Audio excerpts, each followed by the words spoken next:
এটা কে মারছে? জানি না তো। এই তোরা দেখছিস কে মারছে? উপর থেকে পড়ছে মনে হয়। কি সমস্যাটা কি? সমস্যা তো আছেই, আমরা সিনিয়র এখানে দাঁড়ায় আছি আর তুমি সালাম না দিয়ে চলে যাচ্ছ। কি সিনিয়রদের রেসপেক্ট করতে জানো না নাকি?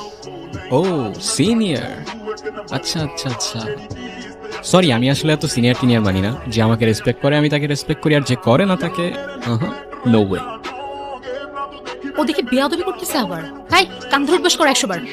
কেন করবো? আমি বলছি তাই। मैं तुम्हारे बाप का नौकर नहीं हूँ। এই অনেক হইছে, ও যা বলছে তা চুপচাপ কর। 100 বার গুনে গুনে কর, একটাও যেন বাদ না যায়। একটা বারও করবো না। লাস্ট ওয়ার্নিং দিচ্ছি, কানে ধরো। ধরবো না আমি, আজব তো। কেন না ধরলে কি করবা?